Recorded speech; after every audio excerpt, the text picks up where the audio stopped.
Одон дөрсөвх тавтай морил би бол хөтлөгчийн хот. Хөтлөгч ганц сүх Монгол бүхийн гайхамшиг нэвтрүүлгээ хүргэх гэж байна. Өнөөдрийн дугаарыг аюулгүй байдлын төлөө хамтдаа Forward Motors болон стандартыг эрхэмлэн нураатай стандарт кейтеринг компани итгэж байна. Нэвтрүүлэг та бүхэнд YouTube-ийн Одон дөрсөөр болон NTV телевизээр 83.3 107 стилгөөний Одмон радиор хүрдэг. За өдрийн мэнд ганашаа. За өдрийн мэнд хүргэе. За энх батах бит хоёр одоо нөгөө Монгол бүхийн гайхамшиг нэвтрүүлгээрээ бас нэг юм гоё статистикийг гоё хүргээд одоо энэ удаагийн уран бүтээлийн жилээ дуусгахаар зориод ажиллаад байгаа тийм. Тэгээд одоо Монгол бүхийн одоо үндэсний бүхийн маань баяр наадмын буюу тийм ардын өвсгөлийн одоо 1921 оноос хойших наадмууд одоо тэмдэглэн үлдсэн байлаа гэж бодоход тухайн одоо 100 гаруй жилийн хугацаанд яг аль аймагуд хит хичнээн үзүүр болон хит хичнээн одоо төрөөг авсан бэ гэдгийг ингэж статистикийг гаргаад танилцуулаад байгаа. 2025 оны наадмын хүртэл хийгэн. Тэгэхээр ерөнхийдөө бараг 100 жил дурдж байна л гэсэн үг. Тэгээ энэ 100 жилийн наадмуудыг одоо наадмуудын төрөөг авсан үзүүрт одоо авсан бүхчүүдийг танилцуулахдаа одоо нэг дахь дугаар өргөцсөн. Одоо ч хоёр дахь дугаар тийм. Одоо энэ дээр жишээлх юм бол Говьалтай аймаг, Завхан аймаг, Дорнод аймаг, Ховд аймаг, Баян Онгор гэсэн аймагуд дурддах юм байна шүү. За би төгсгөлийг нэр хараадах төгсгөл нь тийм Баян Онгор аймгаар дуусчихин. За энэ удаагийн одоо тэгвэл нэвтрүүлэг дээр энэ 5 аймгийн талаар одоо дурдаад өнгөрөх нэ, хүргэх нэ. За Завхан аймгийн талаар эхлэе. За Завхан аймаг болохоор Монгол бүхийнхээ үндэсний бүхийн баяр наадмын 2 төрөөтэй 7 үзүүртэй аймаг гэж явдаг өнөөдрийг хүртэл. За Завхан аймагаас улсын баяр наадамд 1930 онд 1000 орчим бүх барилдахад шаг жарслан 10 даван төрүүлж ийсэн. Тэгээд 1933 онд 880 бүх барилдахад урт гарт лав гарслан мөн 10 давж төрүүлж ийсэн. За энэ хоёр одоо төрүүг харах юм бол үнэхээр чансаатай бас наадмууд болсон олон бүх барилдсан наадмын төрүү гэж харагдчихэв. Хоёр бүх маань хоёулаа аваргын эрэмбтэй бүхчүүд байсан гэдэг. За үзүүлсэн амжилтууд нь одоо цагийн энэ аваргын болцлыг хангахаар харагддаг. За мэдээж бид өхөн бас Одмон дөрсөвгийнхаа энэхүү Монгол бүхийн гайхамшиг нэвтрүүлгээр энэ хоёр хүн талаар тус нь онцолж бас дугаар хийсэн байгаа. Та бүхэн мань дэлгэрүүлээд үзхийг хүсэх юм бол манай Одмон дөрсөв YouTube утсанд ороод Монгол бүхийн гайхамшиг гэсэн нэвтрүүлгээс нөхөд үзээрэй. За шаг жарслан улсын наадамд 4 удаа шөвгөрөхдөө 1927 оны наадамд 960 бүхөөс 8 давж их шүүхтүүлтэн заан цол хүртсэн байдаг. 1928 оны наадамд 1000 орчим бүх барилдсанаас 9 давж үзүүрлсэн. За 1929 оны наадамд 1000 орчим бүх барилдахад 9 давж үзүүрлсэн. 1930 оны наадамд 1000 орчим бүх барилдахад 10 давж төрүүлэн арслан цол хүртсэн байдаг. За ингэ бодохлоор ерөнхийдөө бол 4 удаагийн наадамд харагдаж байгаа шүү, тэ. 4 удаагийн наадам байлаа гэхэд 27 оны наадам дээр үзүүлээ, 28 даа үзүүлээ, 29 оны наадам дээр үзүүлээд 30 оны наадам дээр төрүүлж байгаа байхгүй. Төрүүлэхдээ бүр 10 давж төрүүлж байгаа. За тэгэхээр 1 удаа 10, 2 удаа 9, 1 удаа 8 давсан ийм багтам амжилтыг үзүүлсэн хүн бол шаг жарслаа. За харин урт гарт гэж одоо олон түмэндээ алдарсан Маамын лав гарслангийн хувьд болохоор улсын наадамдаа нийтдээ 11 удаа шүгэрсэн байдаг. За 1931 он одоо жишээлбэл шаг жарслан чи ингээд 27 28 29 30 гэж байна. Тэгсэн чи 31 оноос нь 9 давж үзүүрлэн улсын заан цол хүртэж байгаа. Маамын лав гарслан 31 оноос нь залгаад ороод ирж байгаа байхгүй юу? Завхан аймаг маань. Тэгээд бэх очир хурандаа гэж бид нар мэдэн дээ. Бэх очир хурандаа одоо бэх очир арслан гэж байгаа шүү дээ, тий. Энэ хүнд унаад 31 онд үзүүрэлсэн юм байна. За 1932 онд болохоор 1000 орчим бүх барилдсанаас 8 давж шөвгийн дөрөвт үлдсэн байдаг. За 1933 онд 10 давж төрүүлэн улсын арслан цол хүртсэн. Ингэхдээ боохоо данзан үзүүр төрөн дээр давж төрүүлсэн байдаг. За ингээ 1935 онд бол 6 давсан, 36 онд 5 давсан, 39 онд 512 бөхөөс 8 давж үзүүрлсэн байдаг. За үзүүрлэхдээ төвдөн дөрж аврагтаа үзүүр төрөв бацалтаад төвдөн дөрж аврагад унжээ.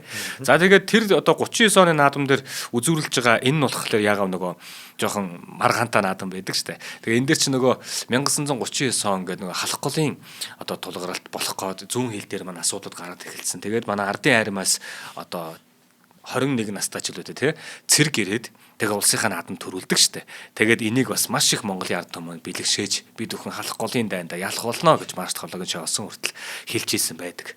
За 1939 оны наадамд лавга арслан маань улсын заан гонгор, за улсын арслан балсан, улсын арслан дамчаа нарыг дарааллан өвдөг шороодуулж залуу бүх төвдөнд орчид өвдөг шороодон үзүүлсэн байдаг. За энэ бас сонин статистик. Яагаад тэгэхээр энэ наадмын талаар унсан давсан талаар маргаантай байдаг. төвдөн дор жаврах тонгоруулаад унсан ч гэдэг. Ягаад тэгэхээр тэр үед чинь тонгорох үед чинь маамын лав гаслан чи их урт үстэй, урт халимагтай байсан гэдэг шүү дээ. Тэгээд нөгөө халимаг нь үсэн газар шүргцнийг хараад толгой нь одоо газар хүрчлээ гэх те. Ингээд унсан тооцсон гэж яриад идэг. Тэрнээс гадна энэ наадам дээр тэрээр Аргангай аймгийн Харьяат улсын арслан Төрбаттай ярилцж хагаад за би зүүн тийш нь чи баруун тийш нь харж барилдъя гэж юу тохирсон гэдэг штэ.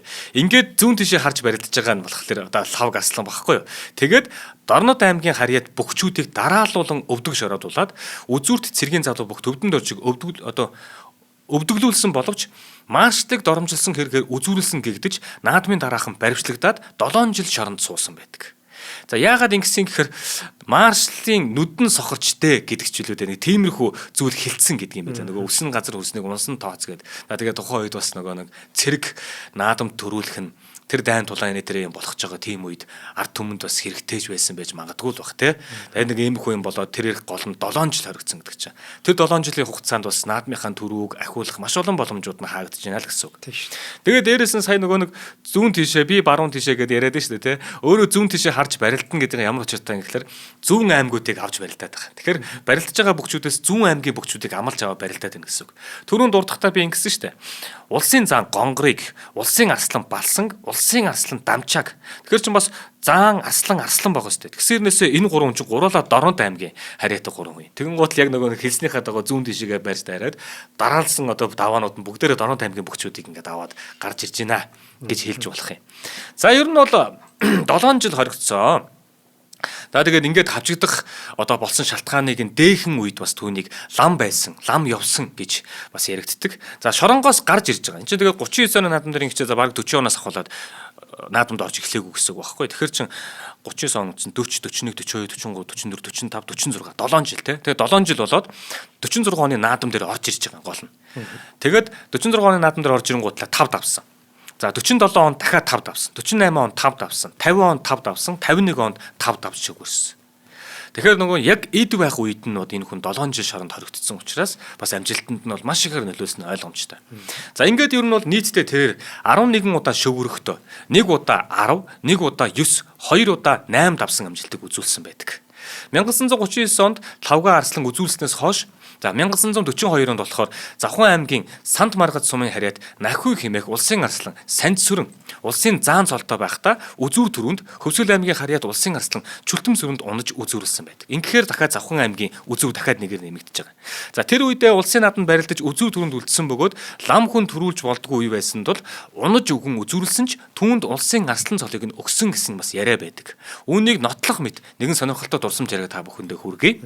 За 20 дугаар зууны их асрын өмнө одоо бидний энэ нэвтрүүлгийн гол бүр ерөөсөө их сурвалж болж байгаа тэр том ном байна. Ерөөсөө л бүр бөхчүүдийн ном гэдэг шиг ийм зузаан, ийм том айхтар ном бий. Энэ номноос бид өхөн бас чадах ятгаараа мэдээлүүдээ авч бас хүргэхийг хичээдэг. За энэ номон дээр биш үү? Ахмад засвал жамцын яриа байгаа юм. За юу гэсэн чинь ингэж байгаа. За 1942 онд улсын баяр наадам болж илаа. Завхан аймгийн Харьяат Санд сүрэн арслан одоо нөгөө Нахуй Санд сүрэн гэж хэлээд байгаа. Энэ алдартай бүх нэлээд дээшээ очих бололтой сайн барилдаж байваа. Баяр наадмын бүхий онооны ахлагчаар давг жамц гэдэг хүн ажиллаж илаа. Гэсэн чинь давг жамцгойг маршал хорлоогийн чавалсан дуудсан. Чи лам Санд сүрэн яагаад доогуур унгаахгүй дээш нь явуулаад байна гэж загнаад хэрв Санд сүрэн төрүүлэх юм бол чамтай хатуу ярина шүү гэж сүрдүүлжээ. За энэ бол цаг төр төгшүүртэй бас хэлмэгдүүлдэг үе байсан болохоор давг жамцгаач их айж шууд л гэртээ яваад харьсан гэдэг. Нөгөө наадамч явдгаараа явж байна гин. Эхнэртээ за бууз хийгээд орхи. Миний бүх хувцсыг соль гэж. Дээрээс нь нэг шил арх гаргаад иргээд эхнэр нь хариуд нь чи чинь наадам дээр ажиллаж байгаа үстэй наадам тараагүй байдаг. Юуны чинь хувц солих арх ух болчихгоо гэхэд 2-3 хундаг арх хийж уулсныхаа дараа давг жамцгай. Санд сүрэн төрүүлвэл шоронд орох болцоход байна гэж үнэн учраа хэлжээ. Сэтгэл зовцоогоож радио сонсоод л сууцгаажээ. Гэтэл сүүлчийн 3 бүх үлдлээ гэд нэр уншсан гэн радиогоор. Тэгсэн чинь Санд сүрэнгийнх нь нэр нь байж л байв гинэ. Тэгж ягаад үзүүр төрөний 2 бүх үлдэж Санд сүрэн Чүлтэм сүрэн хоёрын нэрийг уншаатглаа гин. давж амцгаач заа дүүрлээ гэж бодож сууж. Удалгүй санд сүрэн чөлтөм сүрэнг өргөөд гүүлээ гэл нөгөө радиогоор тайлбарлаж байгаа шүү дээ. Тэгтэл нэгэнт чөлтөм сүрэн гүүлээ гэсний араас нэгэнт чөлтөм сүрэн төрүүлж санд сүрэн үзүүрлээ гэд араас нь зарлжээ. Чөлтөм сүрэн арслан бол их овжин хараатай сайн бүх байсан учраас өргөөд ингээ өсөлтөгч нь өргөөд ингээд гүүх явцсан газарт буухтаа тэрхэн үеийг ашиглаад санд сүрэн бас хайсан байж. Үүнээс хойш тэр давж амцгай олон жил онооны ахлагчаар ажиллахдаа чөлтөм сүрэн л миний амьд орсон гэж ярьдаг байсан гэж байгаа. За тэгэхээр бас тухайн үед бол нэрээ үнэхээр лам гэдэг юм уу те бас байсан улсуудын тэр юмудад үнэхээр халтай байсан үе гэдэг нь бас энэ яриагаар оргуу ч юм биш гэдэг нь тодорхой харагдаж байна. Ингээд 1942 оны энэхүү наадмаас хойш завханчууд үзүүр түрүүнд гарч барилдалгүй их удлаа. За 71 жилийн дараа буюу 1942 оноос 71 жилийн дараа гэр чинь бас их холтсон байгаа зү те. 2013 2014 оноод завхны бүгчүүд урамтай сайхан барилдаж 2 жил дараалан төрийн наадмын үзүүр хүртсэн юм аа. За 2013 оны наадам Завхан аймгийн харьяат улсын гад Гонжиг дамб улсын аварга Эрхэн баярт унаж үзүүлсэн бол 2014 оны наадам Завхан аймгийн харьяат улсын гад Жаргал сайхан Дархан аварга Батсүрт унаж үзүүлсэн байдаг. За энэ жилийн наадам завханчууд нэлээд хүлээлттэй байгаа болов уу гэж найдаж байна. Бид нар ч гэсэндээ бас тэгж л бодож байгаа. Яагаад гэх юм бол 2025 оны цагаан сарын барилдаа их онцгой барилдаан болсон. Завханчууд анхны төрүүгээ авч чадсан барилдаан болсон. Тэгэхээр Завхан аймгийн одоо бүгчүүдийн хувьд Завхан аймгийн зон олонны хувьд болохоор цагаан сарын барилдаанд анхны төрүүгээ 2025 онд л авж байгаа юм байна. Тэгэхээр цагаан сарын төрүү бүх бол Завхан аймгийн Яруу сумын харьяат улсын зам 5 гэрэл. За энэ хүнийг бол одоо завханчууд төдөөгүй бүх сонирхогчид Монгол түмэн маань бас энэ жилийн улсын наадамда төрүүлэх бүгчүүдийн тоон зөв ёсоор оруулаад дэмжээ сууж байгаа гэдэг нь дамжиггүй. За эргүүлээд Завхан аймгийнхныхаа яг тэр нөгөө 2 төрүү болон 7 үзүүрийн талаар дахиад дурдаад хэлээд өгчээ. 2 төрүү гэх юм бол 1930 онд Шагж Арслан те төрүүлсэн. За 1933 онд Утгаарт Лавг Арслан бас төрүүлсэн. Ингээ 2 төрүүлсэн. За 7 төрүүний хувьд Шагж Арслан 2 удаа буюу 1927 1929 онуудад үзүүрлэж, за Лавг Арслангийн хувьд болохоор 1931 1939 онуудад үзүүрлсэн. Санд сүрэн Арслан болохоор 1942 онд сая 1 удаа үзүүрлсэн.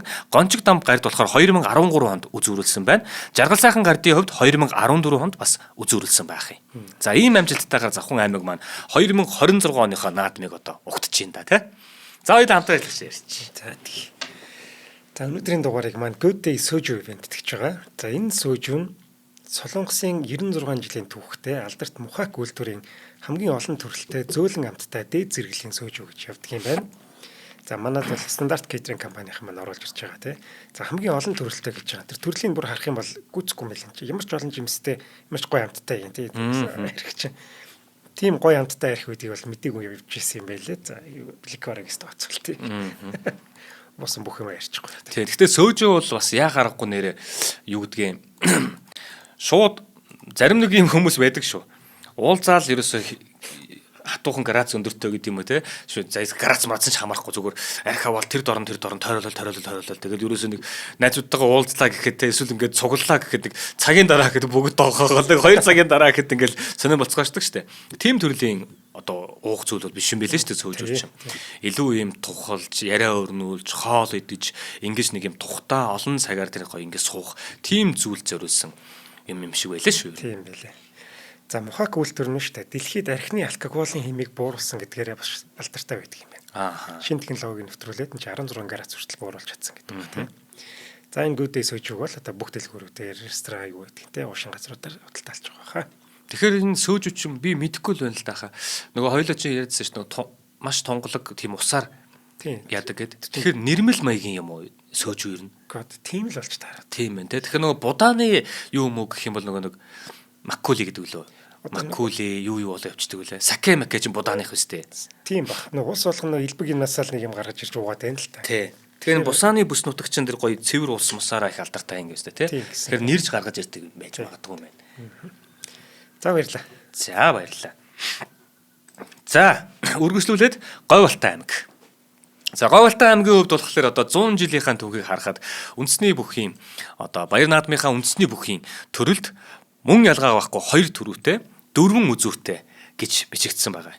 За Говьалтай аймаг болохоор 1921 оноос хойш өнөөг хүртэл улсын наадмаас 2 төрөө 4 үзүр аваад байгаа. Говьалтай аймгийн бөхчүүд гэвэл шууд уран барилдаанд Шарвын Батсуур авраг толгойд бүх нь ойлгомжтой. За Говьалтай аймгийн 2 төрөө 4 үзүр гэсэн амжилтын 2 төрөө 3 үзүрийг нь дархан авраг Шарвын Батсуур хүртсэн байх жишээ нь. Тэгэхээр энэ хүн бол үнэхээр одоо Говьалтай аймгийн одоо үндэсний бүхийн амжилтыг 100-ийн баг хэдэн хувийг юм бэ? 90 хэдэн хувийг юм уу те баг бодолч нь бүрдүүлээд аваа явсан. Ийм домогт бүх байсан яа харахгүй. За Шарвын Батсуур аврагын 2 төрүүнийхэн талаар ярья гэх юм бол 1947 он. За улс хувьсгалын 26 жилийн баяр наадам болж ийла. Энэ бол маш онцлогтой наадам болсон. Яагаад тэгэхээр энэ наадмын талаар бид хоёр маш их дугаар дээр ярьсан да.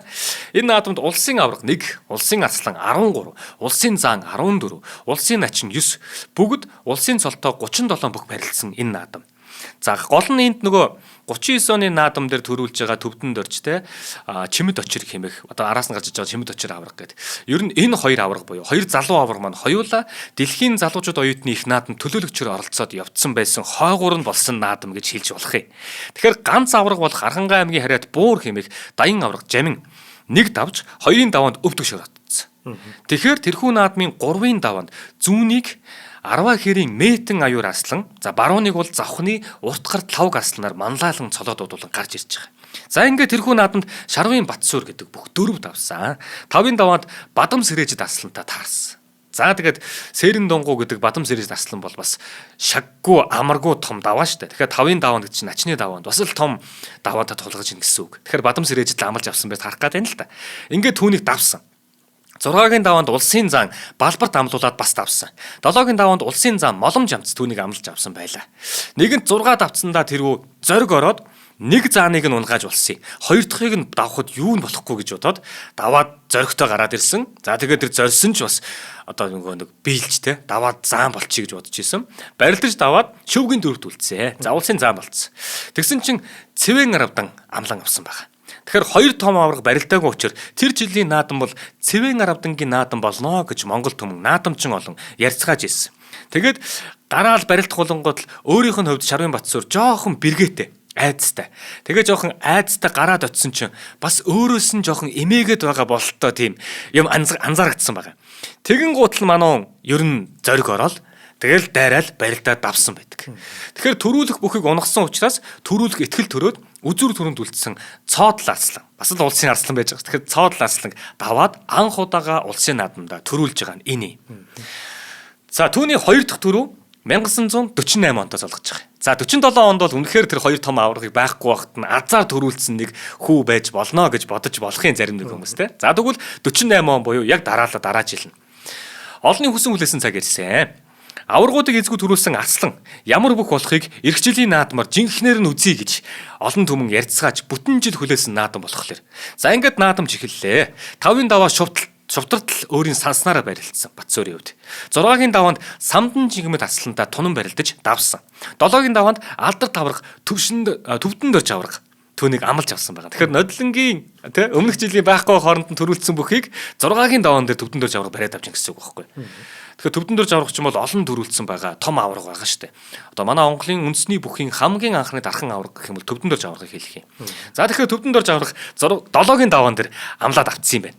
За наадамчин олон ч гэсэндээ за аврагч шинэ арсланг шалгах цаг нь болжтэй гэлцгээж нэг барилдаануур чинь бүгд л шавж байгаа шүү дээ.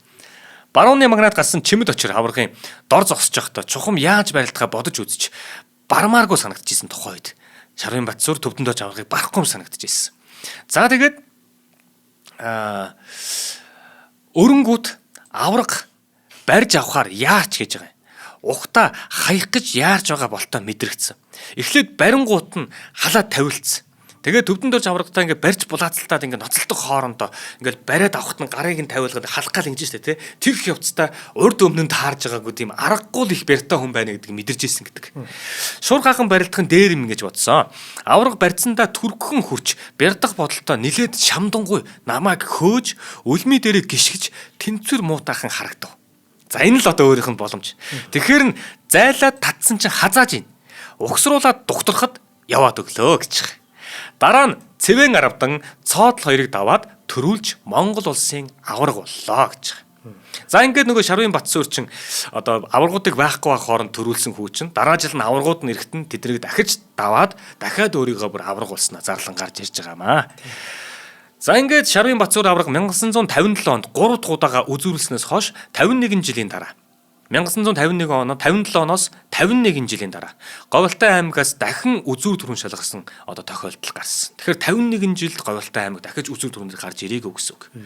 2008 оны ардын хувьсгалын 87 жилийн хоног наадамд Говьалтай аймгийн Чандан сумын бүх улсын гард Ганбаатар урамтаа сайхан барилдаж 8-ын даваанд тухайн аймагт төрүүлэн хэмэгдэж байсан улсын арслан Ганбатыг давж үзүүр төрөнд шалгаран үлдсэн юм. Шигшээ барилдаанд Өвөрхангай аймгийн харьяат улсын арслан Ган хоёрт унан үзүүрлэж Монгол улсын гард цол хүрдэжсэн. Ингэж Говьалтай аймгийн үзүүрлсэн статистик нэгээр нэмэгдсэн гэсэн үг. За төрүүг нэргээ дурдах юм бол 1947 болон 1948 онд алдарт Дархан аврах Шарвын Батсуур төрүүлсэн. За үзүүрн гэх юм бол Дархан аврах Батсуур 1949, 1953, 1957 онуудад 3 удаа үзүүрлсэн. Ингээд 2 төрүү, 3 үзүүр, нэмэх нь 2008 онд улсын гард Ганбаатар 1 удаа үзүүрлснээр за ингээд 4 удаа үзүүлсэн, 2 удаа төрүүлсэн гэдэг амжилттайгаар өнөөдөр 2025 оны одоо наадмын статистикээр харахад ийм амжилттай явж байгаа манай Говьалтай аймаг маань. За дараагийнх нь аймаг гэх юм бол 2 төрүү, 2 үзүүр. Дорнод аймгийн хувьд Даншигын ах トゥ аваргууд болох Гэлэгсэнг, Дугар аваргуудын Өлгийн нутаг гэхэд за 2 төрүү 2 үзүүр гэдэг бол бас жоохон чамалмаар юм шиг санагдаж байгаа. Тэгвэл зүгээр. Ягаад тэгэхээр одоогийн байдлаар 1921 оноос хойших наадмуудаас Дорнод аймгийн бөхчүүд маань аварга цолонд хүрч амжаагүй л байгаа. Тус наадмаас, тус аймагаас улсын арслан цолтой бол бөхчүүд олон гарсан. Тэгэхээр Дорнод аймгийн Чойвалсан сумын харьяат улсын арслан Тамжавын Балсан, Дорнод аймгийн Гурван цагал сумын харьяат улсын арслан Шагдрын Гэлэг, Дорнод аймгийн Чойвалсан сумын харьяат улсын арслан Учрлын Дамба, Дорнод аймгийн Халахгол сумын харьяат улсын арслан Хасын Өлзий сайхан гэж хүчит арслангууд Дорнод аймагт маань байна. За Дорнод аймгийн бөхчүүд 1936 болон 1937 оны наадмын төрөг дараалан хүчсэн байх юм. 1936 онд 1024 бүх барилдаж алдарт Хумбаан хар хэмээх Балсан арслан 10-ын даваанд Мөнгөн морьтын Чимэд арслан хайж төрүүлсэн бол 1937 онд 896 бүхөөс Баргын Гэлэг хэмээх алдарсан Гэлэг арслан 10-ын даваанд Аргангай аймгийн харьяат алдарт Аат хэмээх Лувсанчам арслан одоо даван төрүүлж исэн. Ингээ 2 төрөө. Би сая үзүүлсэн гэж хэлсэн дээ тэн дээр. Юу наач 10 төрүүлт 10 давцсан бол авраг юм байна шүү дээ. Тухайн үед бол нөгөө нэг заавал юу яаж ш тэ арслан гэдэг ч юм уу тэр цолондоо хөрдөг байсан. Энэ одоо энэ нэг юм агаас янзлаа тийм. Ингээ цэгцлүүл бүр ингээ бүтэн цэгцлэмээр байгаа тийм. Ингээл одоо статистик. Яг нөгөө энэ цэгцлэхээс өмнө гарсан судалгаан дээр суурилсан ном тохимолыг бол одоо яаж чадахгүй л өөрчилж чадахгүй л тийм бас тийм. За харин 1940 болон 1941 оны наадмуудад Дорнод аймгийн бөхчүүд дараалан үзүүрлсэн байдаг. За 40 онд улсын арслан Гулцгай хэмээх Дамча, Ховд аймгийн харьяат дээр дурдсан Ванчхүү арсланд унаж үзүүрлсэн бол 1941 оны наадамд улсын арслан Хасын Өлзий сайхан Домогт аварга төвдөнд орчид унаж үзүүрлсэн байдаг. Тэгэхээр Хасын Өлзий сайхан арслан гайхалтай түүхтэй арслан байсан. За бөхчүүд донд ахан дүүстэй төрөл садан аав хүү ач гуч түүний дараагийн үеийнхэн бүх байхын цөөнгө тохиолдол. Тийм удам угсаатай бүхий нэг бол Дорнод аймгийн Халахгол сумын харьяат Өлзий сайхан арслан юм аа. Түүний өвөг эцэг Саманд Самандынхын дүү Даштоноо арслан цолтой. Ийм хүч их бяртай, сайн барилдаантай. Дээрээс нь Даншиг 10 засгийн наадмын бөхчүүд байсан нэг ах トゥ хоёр гэж байгаа. Тэгэхээр Саманд болон Даштоноо арслан хоёр. За өөрийнх нь эцэг хас очир бас л Даншиг 7 хошуу 10 засгийн наадамд удаа дараа барилдсан олон талын мэгтэн дотроос дэгээ хутгах мэхэнд барагтай хүн тогтоодгүй тийм хүчтэй хурдтай мэгтэй бүх байсан гэдэг тийм уламжлал сондоо яриа байдаг. Түүний төрсөн хүн Монгол улсын хүчит арслан Эрдэнэ очир. За Эрдэнэ очир үндэсний бүхэн хүчтэй арслан төдийгүй чөлөөт бөхөөр Олимп дэлхийн аврах шалралт тэмцээнд оролцож байсан манай шилдэг тамирчдын нэг. За тэгэхээр одоо эргүүлээ харах юм бол Саманд. За Самандын Хасын Өлзий сайхны Эрдэнэ очир гэж удам дамжсан сайхан арслангууд Монгол бүхийн түүхэнд тодоос тод бичигдэн үлдсэн байдаг. За одоо цагт Анар заан тэргүүтэй бөхчүүд бол одоо манай Дорнод аймгийн төлөөлж бөхчүүд тийм ээ. Тэгэхээр Анар заан тэргүүтэй бөхчүүд маань бас наадмынхаа төрөв авахаар бэлтгэлээ базааж байгаа дамжиггүй гэж найдаж байна. За тэгээ эргүүлээд Дорнод аймгийнхаа яг статистик хэлэх юм бол одоогоор буюу 2025 оны наадам хүртэл үзүүлсэн амжилтаар 2 төрүүлсэн, 1936 онд Балсан Арслан 1 төрүүлсэн, 1937 онд Гэлэг Арслан бас төрүүлсэн. За 1940 онд Дамжин Арслан 1 үзүүрлөв, 1941 онд Үлзий сайхан Арслан бас үзүүрлсэн. Ер нь харах юм бол 1936, 1937, 1940, 1941. Тэгэхээр энэ 41 гэдэг чинь одоогоос 85 жилийн өмнө гэсэн үг шүү дээ. 85 жилийн өмнө үзүүлсэн амжилтаас хойш Дорнод аймгийн бүхчүүд маань наадмынхаа үзүүр дөрөв дээр гарч ирээгүй байгаа юм. Одоогоор хараахан тий. За хоёулаа хамт ажиллаж ярьж. За тийм. За уламжлал ёсоор өнөөдрийн дугаарыг маань Forward Motors event итгэж байгаа. За машина үзлэг онцлогоонд оруулахаар зорж байгаа бол засвар үйлчлэгээ хийх шаардлагатай байгаа бол Forward Motors-ыг зориорой гэж та уриалмаар байна. Учир нь тэд Япон автомашины сэлбэг засварыг үйлчлэгээний салбарт 27 дахь жилдээ буюу бараг 30 жилийн үйл ажиллагаа явуулж байгаа ийм туршлагатай, хариуцлагатай газар байгаа. За дээр нь эдний ашигладаг тэр сэлбэгүүд болохоор Япон улсын нэр хүндтэй 8 корпорацийн тийм бүтээгдэхүүнүүд байгаа. Учир нь Forward-ийнх маань тэдгээр одоо корпорациудынхаа албан ёсны дистрибьютор болсон юм билээ. За Японууд бол мэдээж хариуцлагатай, тууштай тийм хүмүүстэй хамтардаг. Forward-тай хамтарч байна гэдэг бол Forward-ийн чанар чансааг нь харуулж байгаа одоо гэж ойлгож болно. За Forward-тай холбогдох дугаар нь 75 10 Тэц 3-ын чанх хойно нь одоо үйлдвэрг нь засварын төв оффиснд байж байгаа. Тийш очиод машина үзүүлээрэй. За Forward Motors хамт олондоо баярлалаа. Бид бүхний нэвтрүүлэгтээ бүтэн жил хамтран ажиллаж байгаа газар шүү дээ тий. За дараагийнх нь аймаг нь бол Ховд аймаг байна. За үзүүлсэн амжилтын хувьд одоогоор 2 төрөв 1 үзүүр гэсэн амжилттай явж байна. За олон үндэсний өлгийн нутаг гэдэг Ховд аймаг бол яхаарахгүй төрийн наадмын 2 төрөв хүртсэн аймагуд юм аа. Нэг мөн дээрэс нь Ховд аймгийн бүхчүүд маань 1940 онд улсын арслан Ховдын буянтын Ванчин хүү арслан гэж байгаа шүү дээ тий. Анх удаа тэр хүн бол одоо төрүүлж исэн Ховд аймагаас тий төрүүлж исэн хүн. За Ванчин хүү арслангийн тухай бид нар нэвтрүүлэг бас Монгол бүхийн гайхамшиг нэвтрүүлгээр хийчихсэн байгаа учраас та бүхэн маань илүү дэлгэрэнгүй тэндээс олоод сонсоорой. За Ванчин хүү арслан тухайн үеийн Монголын бас шилдэг сэхэтнүүдийн нэг байсан юм а гэдгийг би бас дурдах ёстой. Бүхийн талаас нь бол бүтэн нэвтрүүлэг байгаа учраас тэндээс та бүхэн маань сонсчоорой. Яагаад одоо шилдэг сэхэтнүүдийн нэг гэж юу нэ гэхлээр за Ванчин хүү сургууль сурахаар авг ах буюу Бүгд найрамд Монгол Ард улсын баг хурлын тэргүүлэгчийн дарга асан Лагныг дагаад Улаанбаатар хот явж Эрдэнэ номд суралцсан байдаг. Тэрээр 1930-ад оны ихээр Улаанууд хотод за Монгол бурай залуучуудыг дээд сургууль бэлтгэдэг нөгөө Рапфак гэж байдаг шүү дээ. Рапфак гэдэг. Тэнд сургуульд манай нам төрийн өдөртөгч Маршал Цэдэн Балтай хамт 2 жил орчим математик, физик, химийн шинжлэх ухааныг заалган суралцаж суурь боловсролыг эзэмссэн бөгөөд түүний дараа нам улсын хариуцлагатай курст орон суралцсан төгссөн. За тэрээр Орос, Казак хэлний өргөн мэдлэгтэй өөрийн сурж мэдснээ бүтээлчээр ашиглаж эх орон ард түмнийхээ түүхэн хөгжилд бодит хувь нэмэр оруулж өөрийн амьдралаа чин үнэнчээр зориулсан Монголын сэхэтнүүдийн нэг байсан. За Ванчин хүү арслангийн Монгол бүхийн байлдаанд гаргасан амжилтыг товчхон дурдах юм бол анх 1926 оны зуны тэргүүн сарын ихээр Буянт сумын 5 хайрхны Сатуу овооны наадамд 17 настай байхдаа 3 талснаар бүхийнхээ одоо гарааг эхэлсэн гэж хэлж болно. Тэрээр орон нутагт намын өндөр албан тушаал хашиж байсан тул улсын баярын наадамд олон удаа оролцож барилдаж чадаагүй. 5 удаа барилдсанаас 3 шөвгөч нэг төрүүлсэн. Оо тийм. Одоо хөдөө одоо нам төрийн ажилтаа тий засаг сахааны ч юм ажилтаа байгаад идэг. Тэгээд боломж нь 5 удаа л улсын наадамдаа барилдсан. Тэгэхдээ 3 шөвгөрөд 1 удаа төрүүлсэн байна. Улс хувьсгалын 1932 оны баяр наадамд аймгийн Арслан цолтой барилдаад 1024 бөхөөс 7 давж улсын заан цол хүртсэн. Одоо энэ чинь аймгийн Арслан гэхэр чинь бас аймагтай төрүүлсэн бүхэл байгаа байхгүй тий.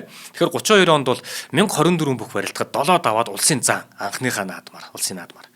За 1936 онд 1024 бүх барилдахад 8 давж Дорнодын Хумбанбор хэмээх Балсан арсанд өвдөг шороодож өсөх хэдэр чимэг хүрт нэмсэн.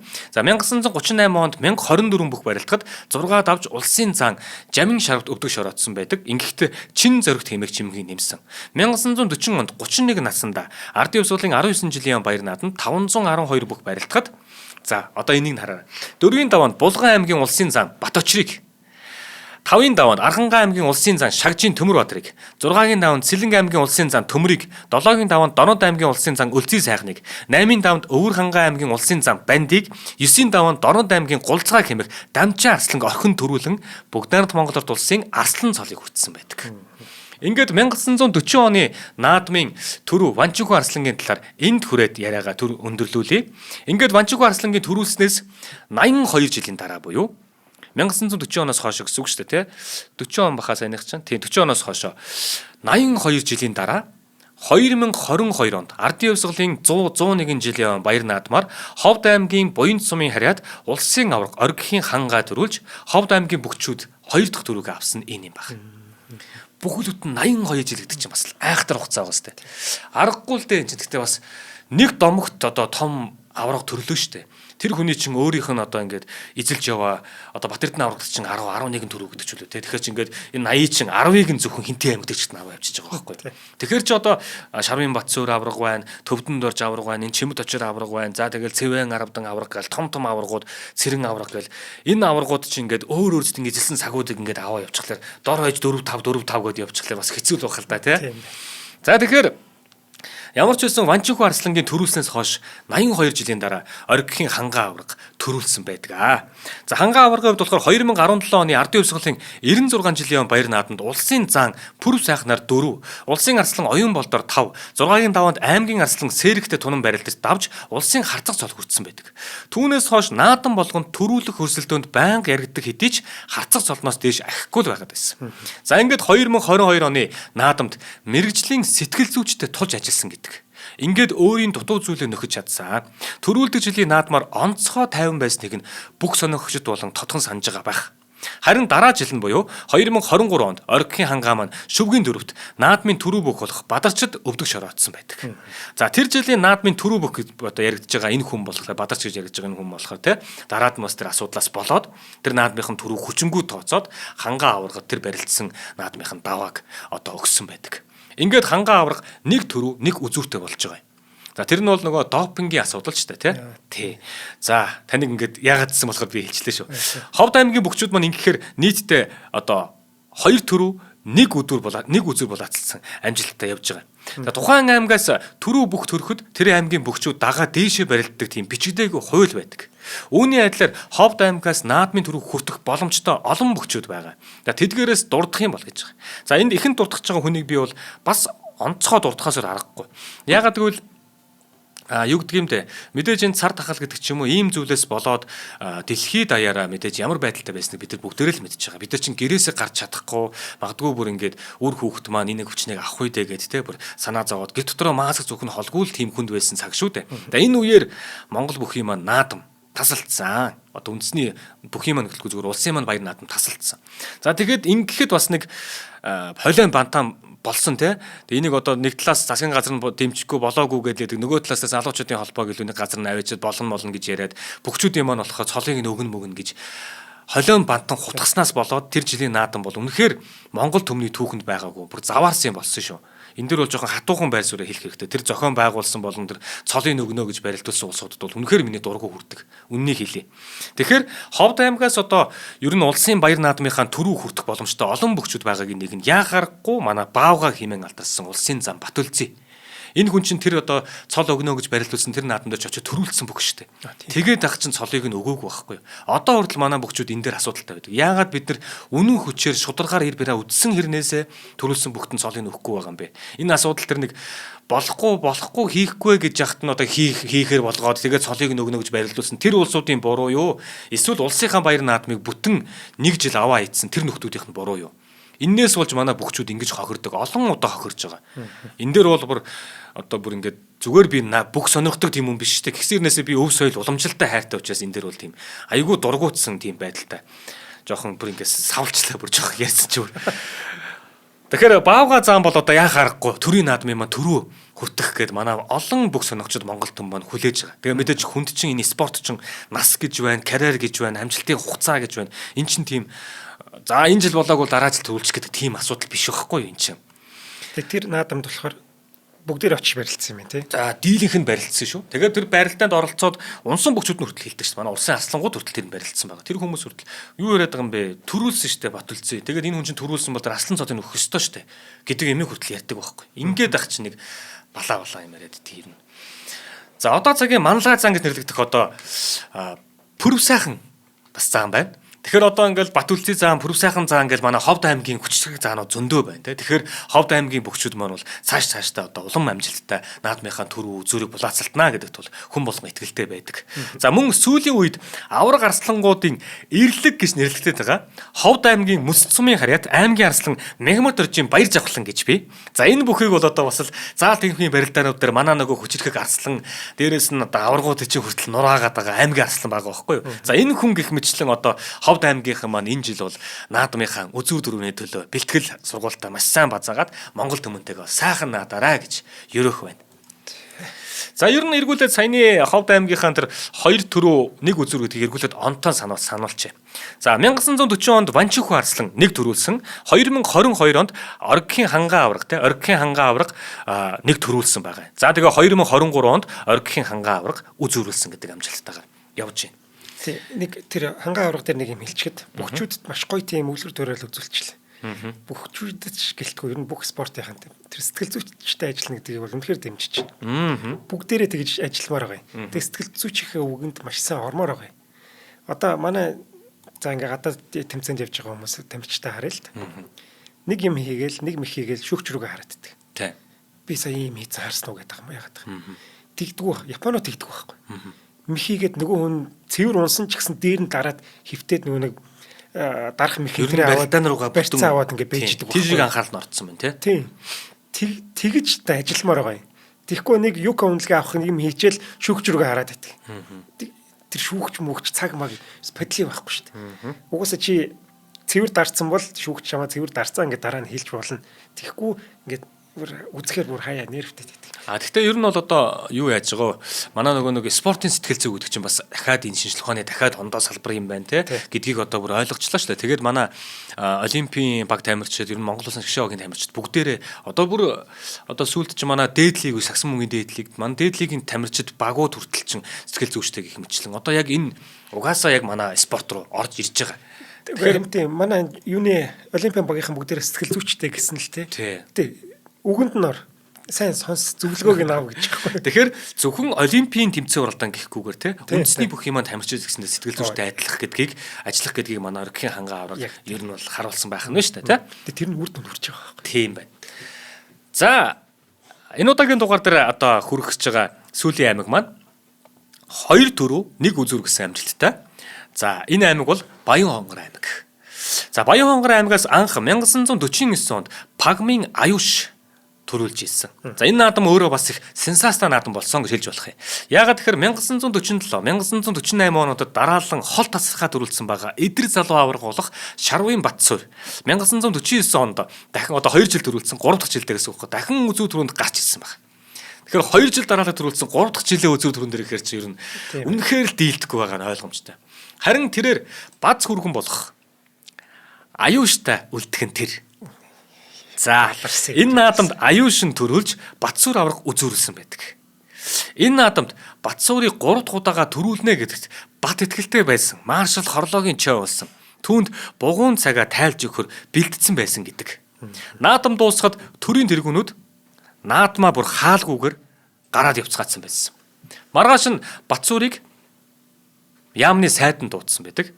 Тэгээд төрийн наадмыг төрөл саднаараа өмүүлдэг яасан том толгойтой нөхөрвэ гэд хатуу банк хүртээсэн.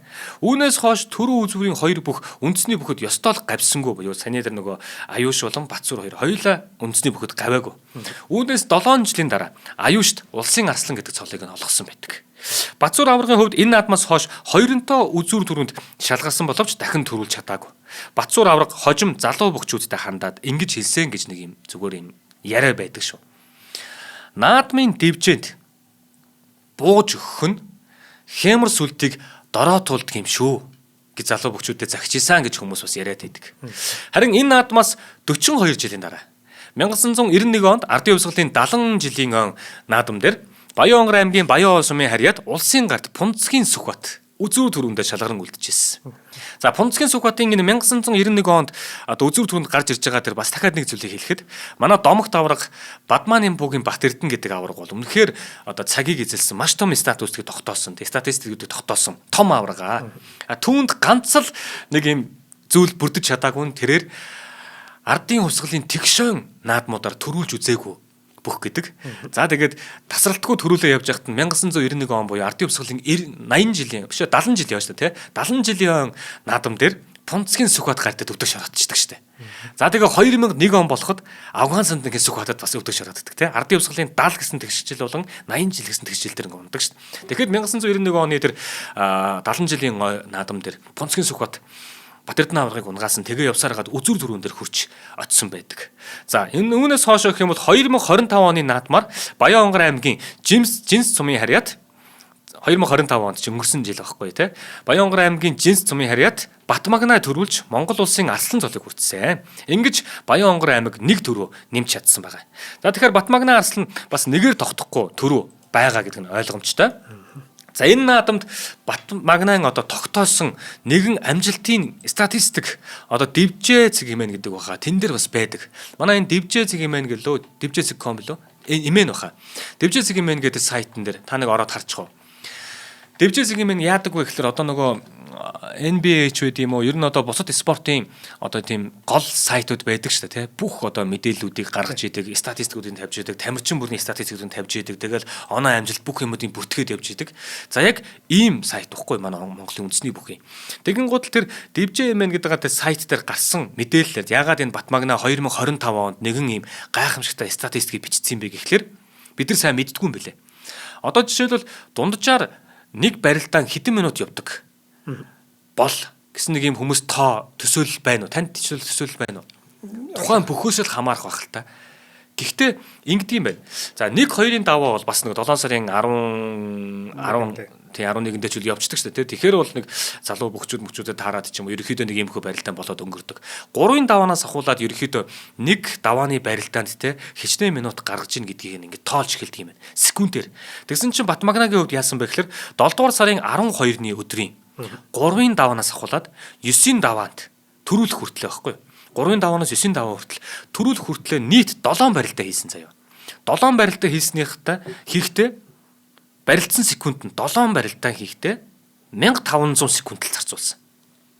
Энэ нь болохоор минутаар бодглохоор 25 минут юм байна. Тэгэхээр эн чинь 3-ын даваанаас төрүүлэх хүртлээ гэдэг чинь 7 даваа байгаа. 7 барилдааныг 25 гэхэр чинь хуваагаад үзэхээр нэг 3.7 за тийм 3 гарантай 3.1 хэдэн минут ч юм уу те 3 минут гарантай л ерөөхдөө нэг даваа болгоныг даваад байна гэсэн үг байхгүй юу. За ийм статистик тогтооцсон байдгийн байна. За энэ бол албан ёсны статистик гэж бас ойлгож болох юм. За эргүүлээд манай Баян-Онгор аймгийнхны статистикийг буюу тэр нөгөө улсын баяр наадамдаа төрүүлсэн үзүүлсэн гэдэг статистикийг одоо нэг үгээр хэлэх юм бол 1949 онд Пагмын Аюуш арслан нэг төрүүлсэн, 2025 онд Батмагнаа арслан нэг төрүүллээ. За нэг үзүүр нь гэх юм бол Пунцгийн Сүхбат гард маань 1991 оны буюу ардын өвсгөлийн 70 жилийн ойгоор үзүүлсэн амжилтыг үзүүлсэн байдаг юм байна. За тэгээд энэ жил бас манай Баян-Онгор аймгийнхан маань сайхан наадах баха. Та бүхэндээ бас сайхан наадаарай гэж өрөөе. За би Пунцгийн Сүхбат чинь арслан болцсон уу те? Үгүй юу? За тэрийг одоо мэдэхгүй шүү гэж магадгүй байна. Би авах ёстой гэдэг дөрвийн бол авах юм бүрдсэн юм шиг байлаа л те. Тий. Одоо Пунцгийн Сүхбат гэж одоо ер нь зүгээр бас л юм Монгол төмөндөө бол за тэр гард гэдгээр нь яг бичээд идэг боловч те. Гэхдээ Монгол төмөндөө бол тэр хүн чинь арслан шүү. Тэ? Яах аргагүй арслан шүү. Үнэхээр сайхан бүх байсан шүү.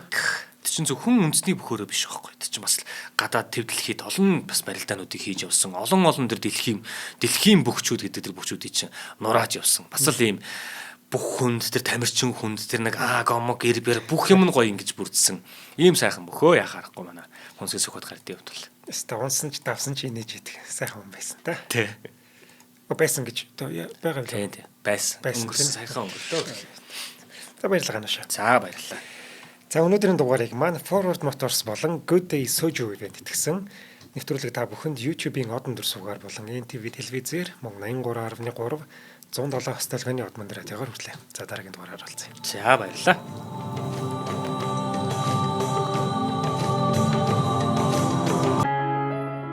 Нэвтрүүлгийг хүлээн авсан Нарны аймгийн монголчуудаа баярлалаа. Од мөндөр сувг нь энэ мэдчлэн таны мэдхүй мянган нэвтрүүлгийг 2026 оны 7 сарын 1 хүртэл та бүхэндээ хүргэх юм. Их хэлээрээ шинжлэх ухаан танин мэдхүйг түгээх нь үлсэд нэгтгэх хүсвэл та бидэнд хандив өгөх боломжтой. Жилдээ ганцхан удаа 100 мянган төгрөгөөр биднийг дэмжснээр Шинжлэх ухаан танин мэдэхүйг түгээх энэ үйл хэрэг амжилттай үргэлжлэх юм. Од мөндөр нэр дээрх худалдаа агшлын банкны дансага 4191 тэг 4518. Та 100,000 төгрөгөө шилжүүлэхдээ гүйлгээний утга дээр нь өөрийн нэр болон утасны дугаараа заавал бичээрэй. 100,000 төгрөг хандалснаар Од мөндөр сувгийн алтан гишүүн болох юм а. Шинжлэх ухаан танин мэдэхгүй Монголд ялах болтугай.